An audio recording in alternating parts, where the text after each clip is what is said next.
Good afternoon. Well, it's good afternoon where I am. Good afternoon or evening where those of you who are watching are. My name's Ian Loader. I'm Professor of Criminology at the University of Oxford. I want to talk about political visions in Black Lives Matter. Like so many around the world, I watched with horror the killing of George Floyd.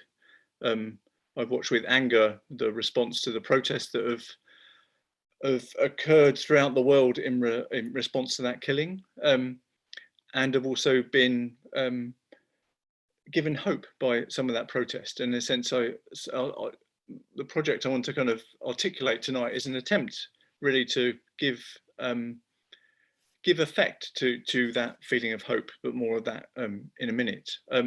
Of course, also like so many, I have observed these events from a distance through old and new media. That there has been protests locally. There's another one 200 yards from where I sit this evening. And also I do so as a white Oxford professor. So I don't come to these issues through experience or through situated observation. And I take seriously the idea that this really is a time for humility and for learning and for listening.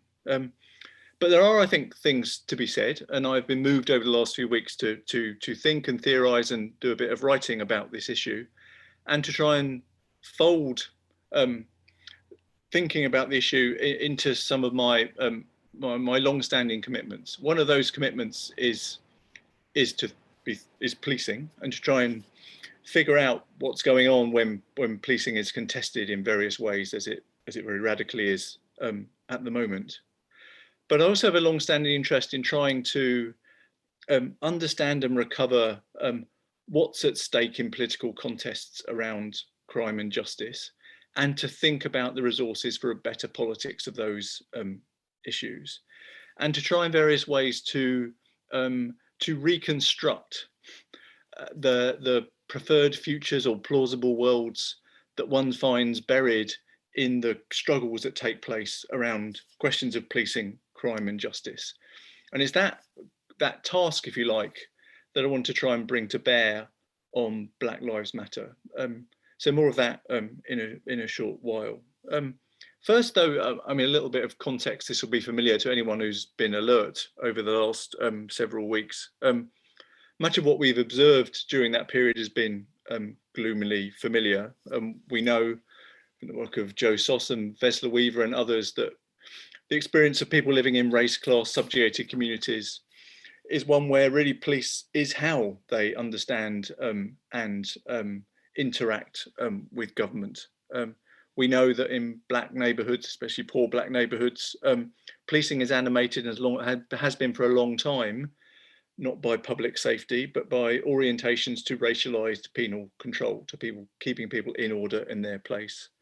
Police killing has long been a part of the Black American experience. That killing has often been attended by legal impunity and by the silence or denial or even active endorsement of many among the white population. That much is familiar. Against that backdrop, one of the things that's been surprising is the protests have created an environment in which George Chavin has been arrested and charged with murder. He may yet be successfully prosecuted. There's a long history that says that we shouldn't count on that happening.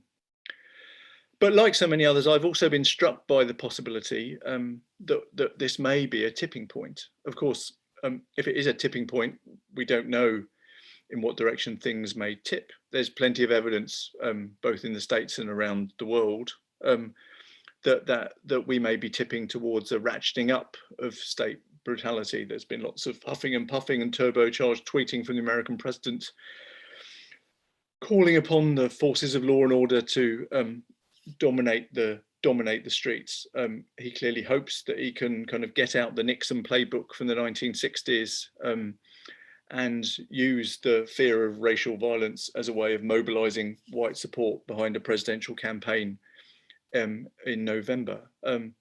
Who's to know whether that might succeed? But there are many reasons to think that we're not just going here through a replay of the late 1960s. So there are also signs that we may be tipping towards different possible futures.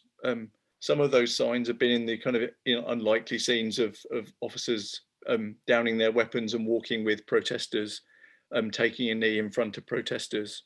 Some of the unevenness and disquiet that one locates even amongst the tear gas and the mace and the militarized police response. Some of that hope comes from the kind of, in a sense, the duration, the scale, the moral clarity of the protest, not only across many towns and cities in the US, but across large parts of the world, where people have taken to the streets, not only in solidarity with what's happening in the States, but also because the killing of George Floyd has kind of uncovered a reservoir of local injustice and resentments, which are now finding expression through people taking to the streets.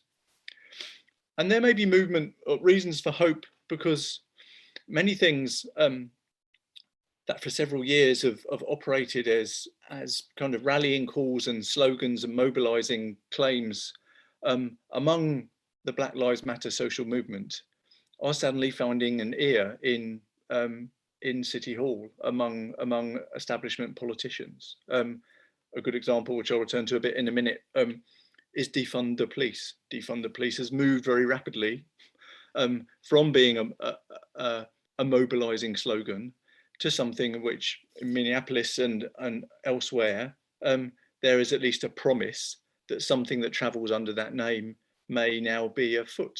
And many people, including myself, are kind of struggling or scrambling to actually work out what that might look like as a kind of political and policy program. And it's against that backdrop and with that in mind that I've come to think much more about Black Lives Matter over recent weeks. In a short order of time, Black Lives Matter has become a vibrant social movement, most obviously in the US, but across the world.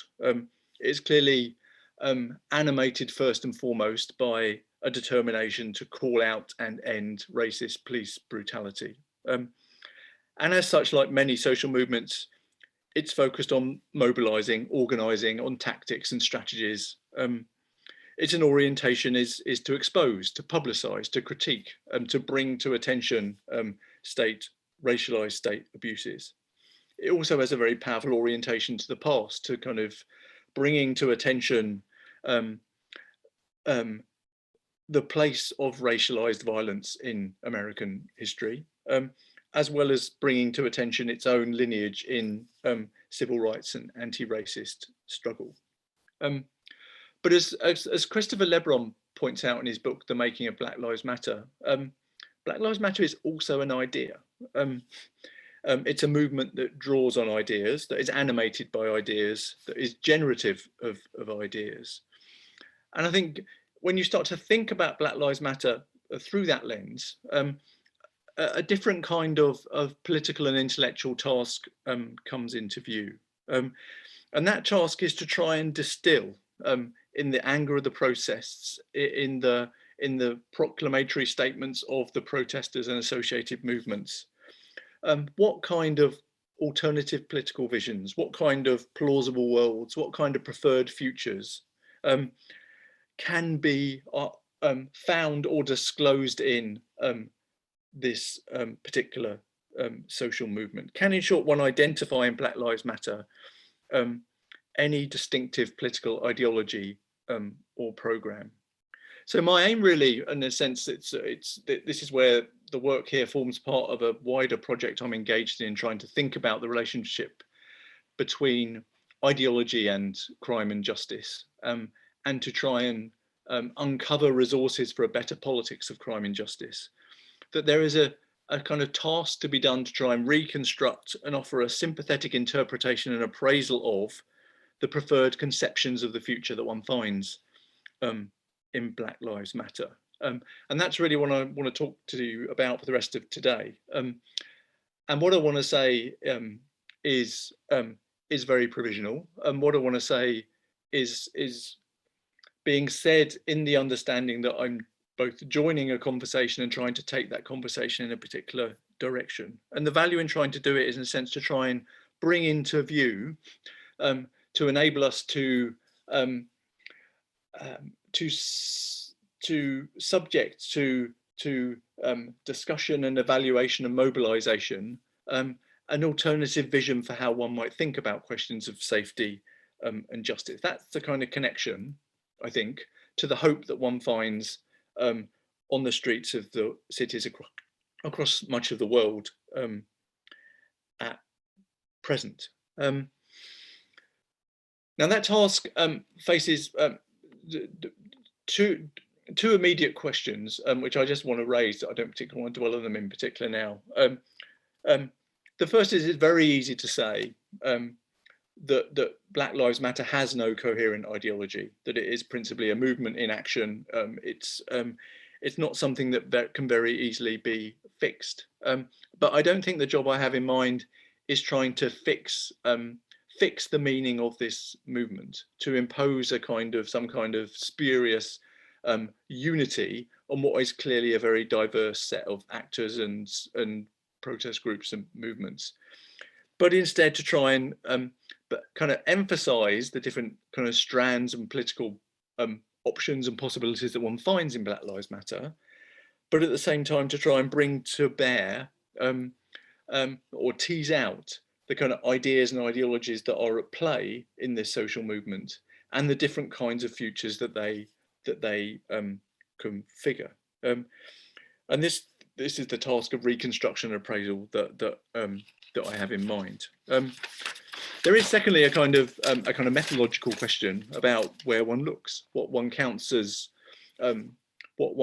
resources for such a task, and what are the boundaries of such a exploration. Whether one wants to include, and I think one should, both kind of academic tracks and memoirs, but also campaign materials, policy statements, videos, Instagrams. There is a one might find the answers to the questions that I have in mind in a whole diversity of places. So really what I want to do for the remainder of today is really offer no more than a sketch of what such a reconstruction might look like, not on in any expectation that that's a settled view, either my settled view or a settled view of any kind, but as an attempt to kind of offer a foray into a territory which others might wish to join. So both what follows is at the moment descriptively rather thin and conceptually rather provisional, but one helps nonetheless that it may be of some assistance. So Black Lives Matter is clearly a movement animated by police violence, and has a set of programmatic demands that start with the police, and we, I think, need to start our excavation there. And in this terms, we might try and outline and situate the kind of the demands and claims of this social movement in terms of what I just might describe as three moments. First, what one might call controlling police power, or what I've and I'm not sure how committed I am to this as a notion, but what one might call a kind of radical liberal moment. And this is a commitment to trying to reduce the power of the police in ways that make that organisation respect and uphold the dignity of Black people, to limit the capacity of the police to harass, stop and frisk, detain, maim and kill with impunity. This is partly a matter of legal activism reform. It's partly about getting to grips with the problem of police unions. It's partly about trying to activate the capacity of local politics to exercise effective constraining control over police departments. So the kinds of things that typically come up here are bans on chokeholds, imposing a duty on officers to intercede against the excessive actions of their colleagues, bans on no-knock entry, the end of qualified immunity. And the task at hand, and you see this in the work of groups like Campaign Zero and the Use of Force Project, is both to expose the inability of existing reform programs to tackle entrenched programs of police abuse, and to offer a kind of radical alternative paths towards that goal, towards the goal of radically constraining the power of the police to enact racialized force over Blacks and other minority or subjugated people. So that strikes me as one limb that one can discern. A second limb, however, flows from a kind of impatience with much of that controlling agenda, and a more generalised impatience with the kind of liberal police reform agenda that has flowed from previous iterations of police violence. One that routinely promises and routinely fails to, in some sense, make the police better through implicit bias training or procedural justice reforms or body-worn cameras. One of the things that's been very striking, watching the events of the last few weeks unfold, is a sense that that agenda feels exhausted. The sense of impatience of any attempt to go back around that track in the promise that it'll deliver anything but the same depressing outcomes or lack of outcomes. So in some ways that reform program has for many in the Black Lives Matter movement itself become the enemy. The part of what this movement requires is a refusal to be seduced back down that road. And I think it's out of that refusal that has emerged a series of ideas that have been about more or less radically decentering the police from how we think about public safety and justice. Different kinds of vernaculars are used to try and articulate this idea: defund, shrink, disband, abolish. It comes in more or less radical forms. Sometimes they are, importantly, mobilizing slogans. Increasingly, they're being attended by more or less concrete proposals. And it seems in this context that there are different kinds of lines of thought and activity that are at play here, which might be worth trying to distinguish. I just briefly wanted to set them out. I think the most modest, it's not modest in the sense that were it to be successful, this will be a great step in a progressive direction, is simply to shrink the police, shrink budgets and numbers and footprint.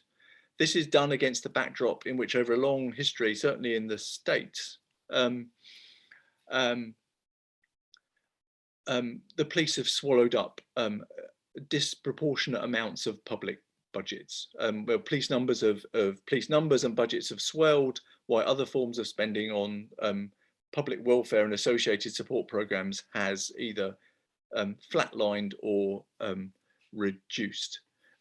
So the claim here, the ambition here, is in a sense to stem the upward flow, to challenge the ways in which the police have colonized, either through the rhetorical power of the ideology of crime control and fear of crime, or through the organizational power and campaign funding of police unions, have managed to colonize public budgets, to start to do things like disengage the police from schools, to shrink the footprint of that agency.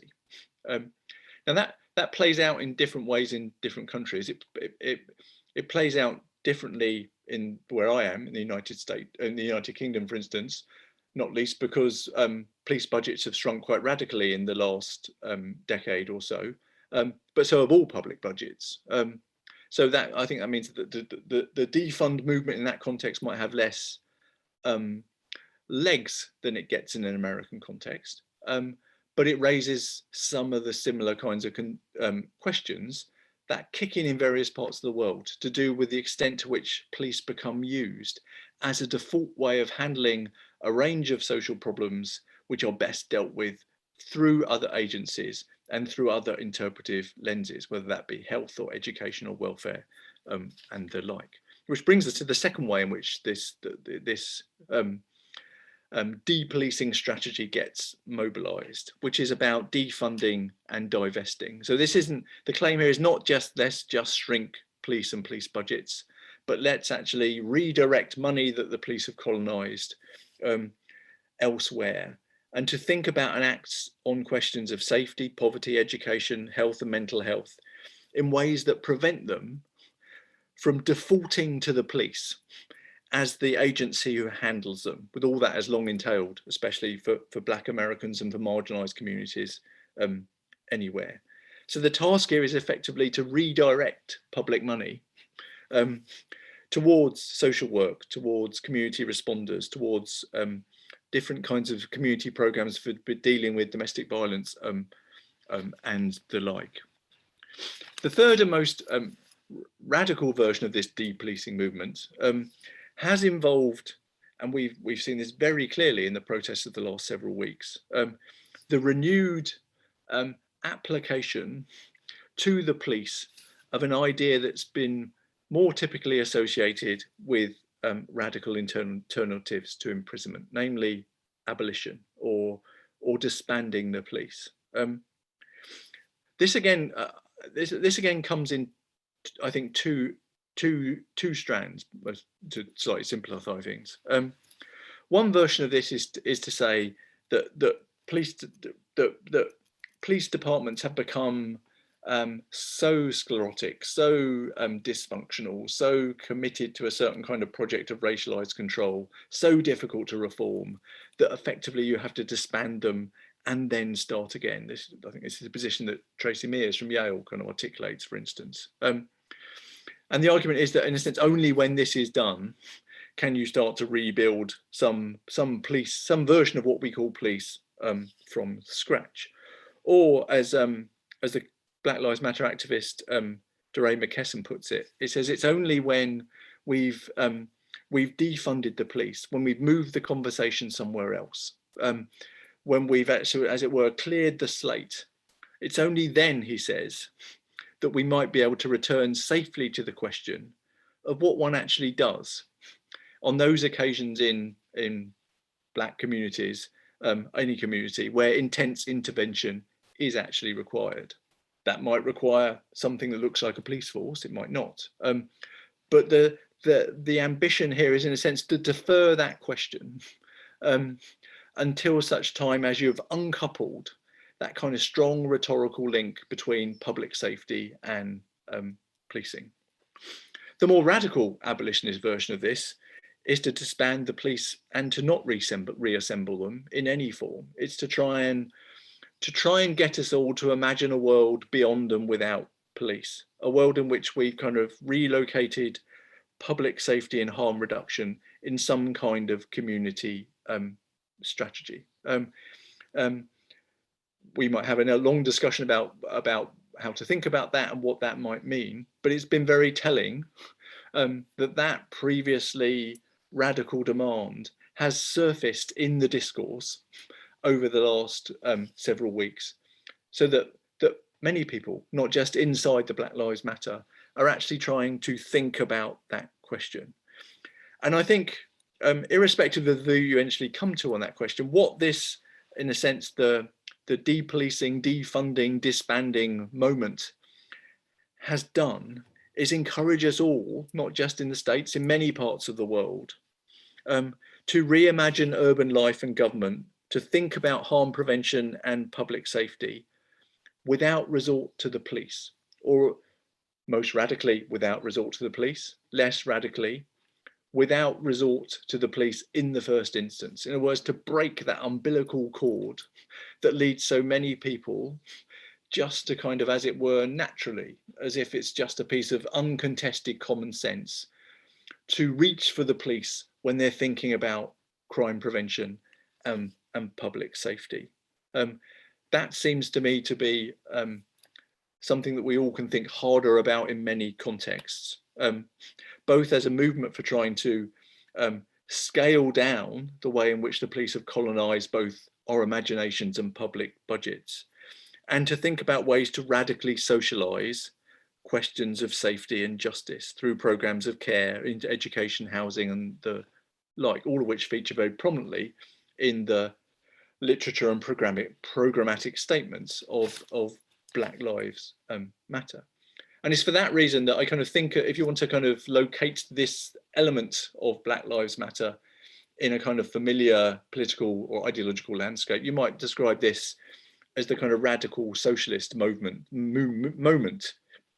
inside that movement. The third moment I just want to talk briefly about, I'm minded to think about at the moment as a kind of radical democratic moment. It's a moment that tries to articulate some vision of neighborhood control. In other words, it's a kind of idea which refuses, and this comes back to the kind of exhaustion of certain kinds of liberal reform agendas, that refuses to be seduced by incorporation into existing sites of police consultation, community engagement, community listening, in favour of a project which seeks to develop and experiment with deeper, more democratic forms of neighbourhood control, either over police departments or over public safety projects.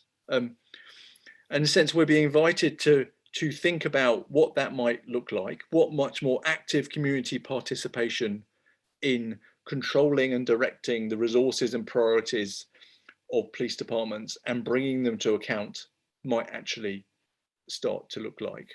Or more radically, of trying to imagine community participation over public safety budgets beyond the police through programs of people's budgeting, participatory budgeting, and the like. And in each case, what's I think at stake here is a contest not just between kind of existing ways of doing things, but a contest that invites us to think about the limits and exhaustion of certain liberal ways of thinking about controlling and regulating the police, and to open our minds to what some form of much more participatory or radical forms of community self-governance in relation to public safety might look like. And what Black Lives Matter has kind of done, I think, is to say, well, the things in which many liberals have invested clearly not worked in the context in which we live. And we need to think about other political forms through which we can regulate and direct something we call policing, and through which we might want to think about questions of harm prevention, conflict management, community justice, and so on and so forth. Now, in all these respects, Black Lives Matter very clearly is a movement provoked by the police. But I also think it's not in the end a movement about policing. It's a movement to end police brutality, but it's not, but it has a political vision that extends beyond that brutality.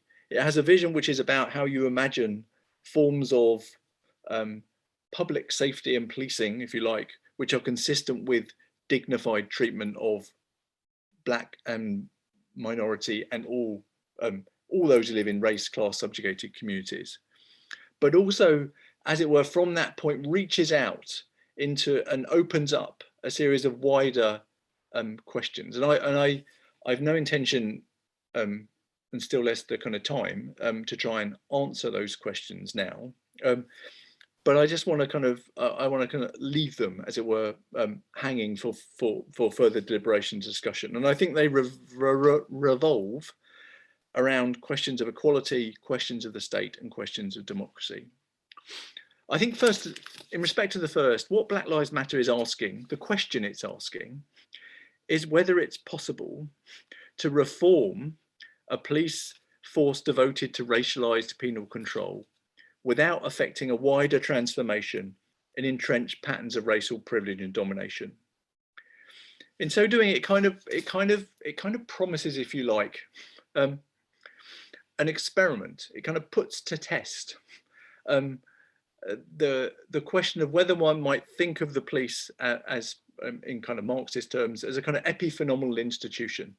That if you want to do anything about the police, you really ought to deal with the system of racialized inequality which the police play their part in upholding first. So in other words, it's equality first, police reform later. I think Black Lives Matter in a way is kind of pushing at the limits of that way of thinking about the relationship between police and society, police and state, and is encouraging maybe us to think in the terms outlined several years ago by the Brazilian social theorist Roberto Unger, who encourages us to think of the the institutional arrangements of unjust societies of being loosely coupled and capable of being remade piece by piece, not through one single transformational moment, or not through some kind of a priori theoretical ordering that says you need to deal with X and then Y will follow. And what, in this sense, I think what Black Lives Matter is trying to do is opening up a space for in this regard, is thinking about, not out of choice, but out of necessity, thinking about acting on policing as a way through to a more equal society, and therefore encouraging us to think about the extent to which the police can be, as it were, uncoupled and remade as a vehicle for trying to make that more equal society. The second thing I want to say is briefly this, that of course much of the activity, the protest, the anger of the last few weeks has been activated by another police killing. But I think that anger tries to connect that killing, indeed all police killings, to a much more radical question about the capacities and failings of, in the immediate case of the American state. An American state which, as David Garland has recently pointed out, has long been organized in such a way that it emphasizes a kind of penal route to order rather than a kind of social route to order.